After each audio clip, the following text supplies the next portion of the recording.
Donc tu vois, c'est des éléments qui pour moi étaient complètement étranges, quoi, étrangers, que je réfutais pas, tu vois, que je mettais à côté. Et après de voir ça, ben ouais, ça t'interroge, quoi. Quand, par exemple, un bateau, tu le trouves dans l'océan. Tu rentres dedans, tu trouves personne. Il suffit qu'il y ait des chaises, une table avec de l'appétit devant, apéritif sur la table. Qu'est-ce que tu vas te dire? Ça, c'est la nature qui a mis ça. Non, C'est pareil, tout ça. Sûrement, il y a une personne qui a fait ça, qui a mis la chaise là, la télévision, etc. Non, parce qu'il y a eu quelqu'un, puis il est parti, quoi, je sais pas. Voilà. Il a laissé ça pour les autres. C'est comme la Terre, ça, elle n'a pas été créée comme ça. Mais il y a quelqu'un qui l'a créé. Bah, là, créé ce monde. Oui, non, mais ça c'est sûr. Ça c'est sûr. Ça a été créé par quelque chose. Après, la différence entre. Après, c'est le point de vue entre l'Occident et ici, si tu veux, c'est par rapport à la science, quoi. Eux, ils vont parler de Big Bang, ils vont parler de Darwin, de l'évolution, tu vois. Que Synthèse créée, tu vois. Il y a eu un. Et voilà, on a du mal à croire, à avoir la foi, comme tu en parlais tout à l'heure, avec Adam et Ève, tout ça, quoi. Les chaises ont eu des ailes. Ouais, ils se sont mis sur la table. Mais après, ça c'est une question d'imagination, ça on peut toujours l'imaginer, mais après avoir la foi c'est plus compliqué, quoi. C'est un cheminement personnel, tu vois, et tu peux pas, personnellement, tu peux pas dire ouais je crois à ça, j'ai la foi, tout en t'interrogeant, en n'étant pas sûr, quoi. Tu deviens hypocrite, tu vois. Il y a plein de trucs que quand tu lis le Coran, tu trouves la logique qui dirige l'univers a une certaine relation avec ce qui est cité sur le Coran. Tu vois? Il y a plein d'exemples, plein d'exemples. C'est vrai que les musulmans, ils ont une certaine religion un peu solide, tu vois. Tout le monde, tu demandes qui a créé, c'est Dieu, tu vois. Ouais, direct. Direct. Si tu demandes à n'importe quel un bouddhiste ou bien un chrétien, tu lui demandes est-ce que ta religion est la parfaite? Il te dit moi je ne sais pas. Il ne sait pas, il se dit moi il y a plusieurs religions, je ne sais pas. Quand tu demandes à un musulman, il dit l'islam c'est le plus correct. On est sûr de nous. C'est quand même arrogant de dire ça. C'est pas arrogant, c'est parce que tu sais que c'est vrai. Tu as toutes les preuves pour dire que ça c'est vrai. Eux, ils n'ont pas les preuves. Eux, ils n'ont pas les preuves, donc ils disent je sais pas. Nous, on a toutes les preuves. Et une autre chose. Il n'y a même pas un qui peut dire non, je sais pas. Il n'y a même pas un. On sait tout. Il y a une autre chose. Il y a combien de copies de la Bible? Je sais pas. Il y a plein de copies. Ouais, sûrement. Ouais. La version. Il y a une seule version. Ouais, parce que Dieu a dit on n'a pas été touché. Que nous, c'est le dernier livre et qui ne va pas être dérivé, tu vois. Quand tu appelles tu vois les émissions qu'ils font passer sur les chaînes de chrétiens, tu parles, tu lui poses des questions. Des prêtres soi-disant, ils te répondent sur les questions qui... Mais Boris, je crois qu'il n'est pas chrétien. Non. Non, il n'est pas chrétien. Non, hein? Donc christianisme, tu veux dire? Non, la religion chrétienne. Ils disent le Père, le Fils et le Saint-Esprit. C'est ça ce qu'ils disent. Il y a trois dieux. C'est pas trois dieux, il y a un Dieu, quoi. Non, mais le Père, nous on l'appelle Dieu. Voilà. Ouais, un seul.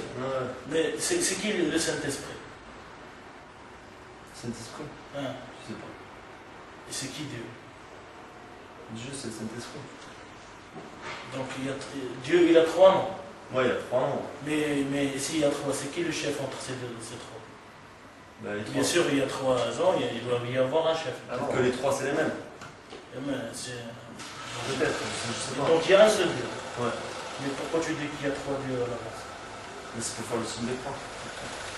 Pourquoi? Au nom du Père, du Fils. On va dire Boris. Regarde quand tu fais le signe du croix. Regarde quand tu fais. Qu'est-ce que tu fais? C'est pas un triangle comme celui sur le dollar. C'est au nom du Père, du Fils, du Saint-Esprit. Amen. Donc on commence par le Père. Donc le Père c'est le chef du Fils. Ouais, c'est la tête. Le Père c'est plus grand que le Fils. Père, Fils. Le Père c'est le chef. Le Saint-Esprit, le Saint-Esprit c'est la fin. Ouais, c'est le souffle, voilà. Le souffle de Dieu. Hein? Le souffle. Le souffle de Dieu, ouais. Nous aussi, les musulmans, nous avons une forme trinitaire dans le Coran 114 fois.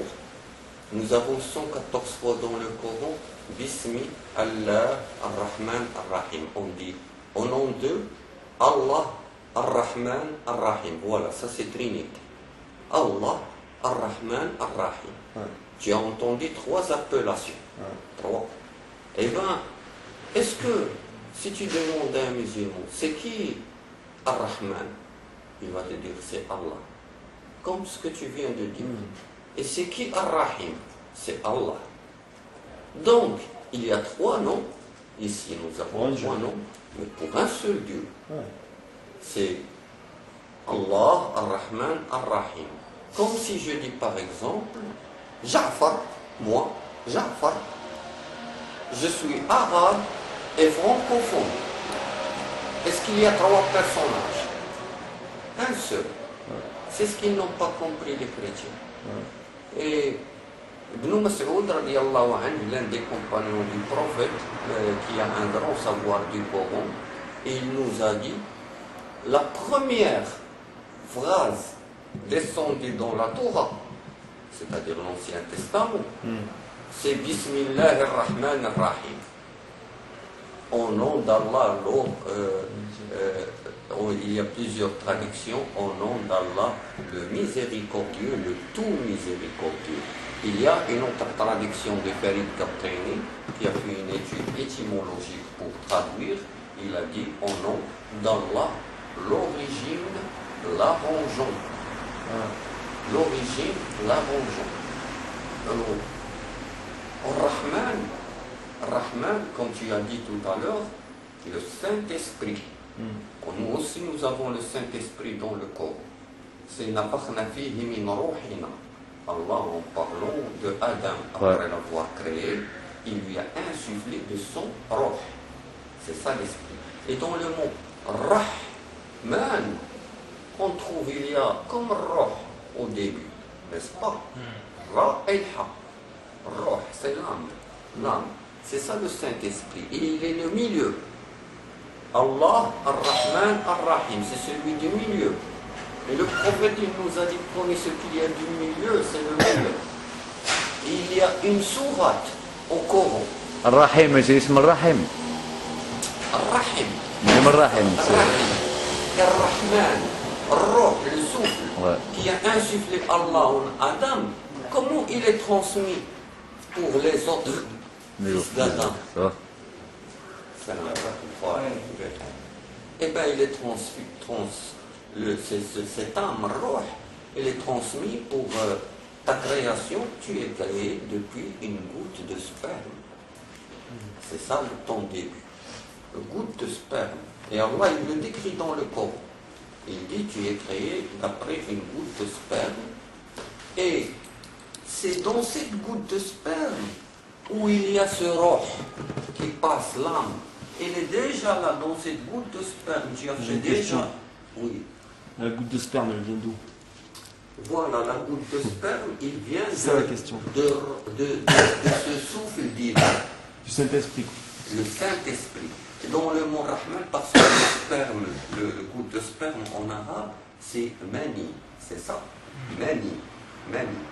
Écoute, il y a la lettre M et la lettre N.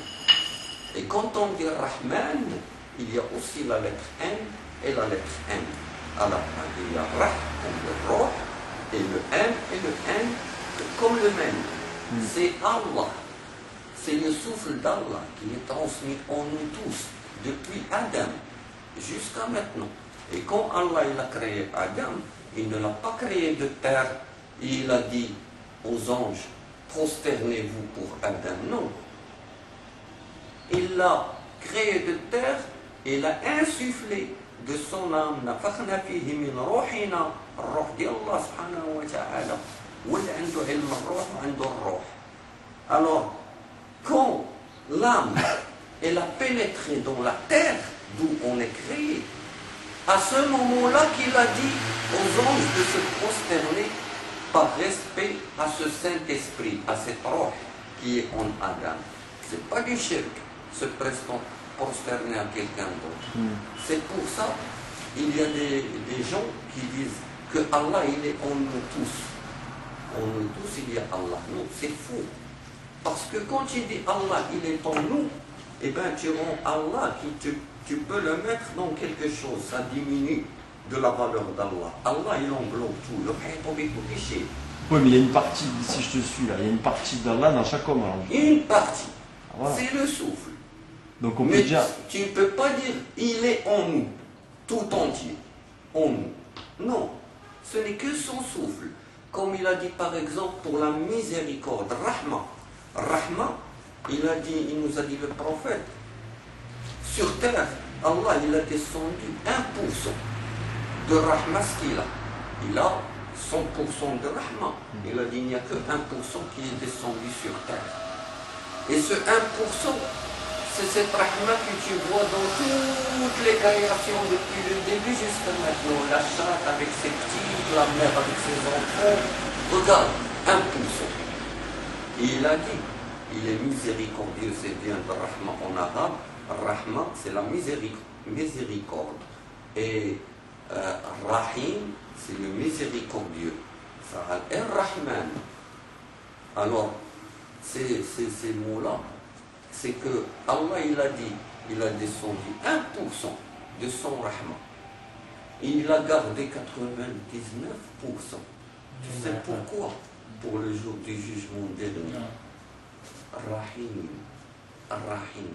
Et comme par hasard, le prophète, il nous a dit que Allah subhanahu wa ta'ala, il a 99 noms. Asma'ullah husna, 99. Sur le site. 99 noms. Quand tu écris Bismi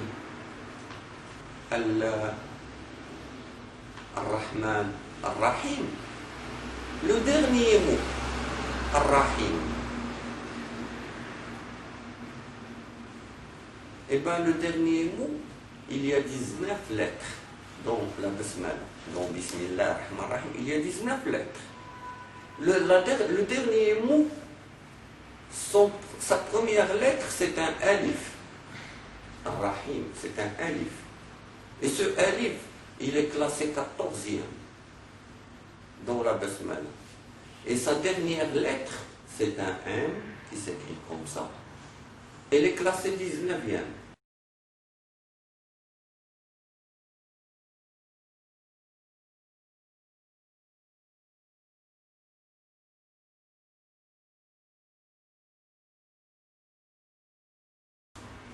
Et de 14 à 19, on va trouver 14, le lam 15, et le ra 16, et le ha 17, le ya 18, et le m 19. Alors ça commence le classement de 14 jusqu'à 19. Et bien si tu fais la somme 14, 15, 16, 17, 18, 19, ça te donne exactement 99. Est-ce par hasard ça? Ouais, il y a plein de trucs. Bismillah ar-Rahman ar-Rahim. Qul huwallahu ahad, Allahu samad, lam yalid, wa lam yulad, wa lam yakul lahu kufuwan ahad. Ce verset-là, il nous a dit le prophète qu'il vaut le 1/3 du Coran. Et ça tourne tout autour de nombre de 3. Alors, tu demandes à des mathématiciens de faire quelque chose de pareil. Et tu vas leur... Et si ces gens-là, ils ne vont pas pouvoir faire pareil. Alors, est-ce que tu vas dire que c'est un bédouin, il y a 14 siècles, analphabète, qui a fait tous ces calculs-là? Honnêtement. Bah non. Alors dis-moi, je veux savoir juste. Moi je dis c'est Allah, peut-être je me trompe. Toi tu peux me dire, alors comment? Mais ça, j'en sais rien. Donne-moi une hypothèse. Mais je peux pas te donner une hypothèse. Tout simplement parce que je connais pas le texte. Et que, vu comme tu me le présentes, bah oui, forcément je suis d'accord avec toi.